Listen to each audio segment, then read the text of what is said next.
जैसे ही आपको थकावट महसूस हो या लगे कि किसी बीमारी की शुरुआत जैसे गले में खराश, फ्लू, सर दर्द, बुखार वगैरह, ये आप बहुत स्ट्रेस से गुजर रहे हों, तो आप ये ड्रिंक घर पर बनाकर इस्तेमाल कर सकते हैं। ये एक कुदरती एंटी माइक्रोबियल ड्रिंक है। इसका मेन काम आपके मदाफ़ती सिस्टम को मजबूत बनाना है ताकि आपकी बॉडी बीमारी और जरासीमों से लड़ सके। सबसे पहले लहसुन की 2-3 कलियाँ लें।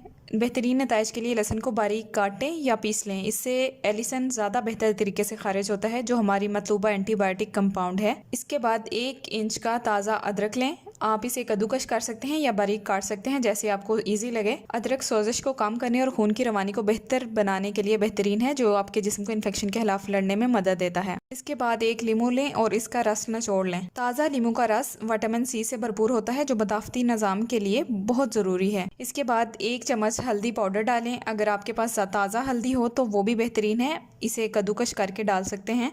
हल्दी ना सिर्फ सोजिश को कम करती है बल्कि एक कुदरती एंटीबैक्टीरियल भी है। ड्रिंक को मज़ेदार बनाने के लिए और इसमें मज़ीद फ़वाइद शामिल करने के लिए हम 1 चम्मच कच्चा शहद डालेंगे। अगर आपको देसी और बगैर फ़िल्टर किया हुआ शहद मिले तो वो सबसे बेहतरीन होता है, क्योंकि इसमें वो तमाम कुदरती एंजाइम्स और एंटीबैक्टीरियल खसूसियात होती हैं जो आम शहद में नहीं होती, जो बाजार से मिलता है। इसके बाद 1 चम्मच सेब का सिरका या एप्पल साइडर विनेगर डालें। ये ड्रिंक को एक मुनफरिद जायका देगा और आपके जिस्म के डिटॉक्स के अमल को बेहतर बनाएगा और मदाफ़ती निज़ाम को मजबूत करेगा। आखिर में इसमें तकरीबन 1 कप गर्म पानी डालें। ध्यान रखें कि पानी बहुत ज़्यादा गर्म ना हो, क्योंकि इससे कुछ अज्जा के फ़ायदे कम हो सकते हैं, ख़ास तौर पर शहद के। सब कुछ अच्छी तरह से मिक्स कर लें। एंड पर 1 teaspoon extra virgin olive oil भी इस्तेमाल कर सकते हैं, क्योंकि इन प्लांट केमिकल्स को बॉडी में सही तरह से एब्जॉर्ब करने के लिए थोड़े से फ़ैट की ज़रूरत होती है। फ़ैट के साथ इनकी बॉडी में एब्जॉर्प्शन बेहतर होगी। एक्स्ट्रा वर्जिन ऑलिव ऑयल या प्योर कोकोनट ऑयल भी यूज़ कर सकते हैं। अब इस सारे मिक्सचर को अच्छी तरह से मिक्स कर लें।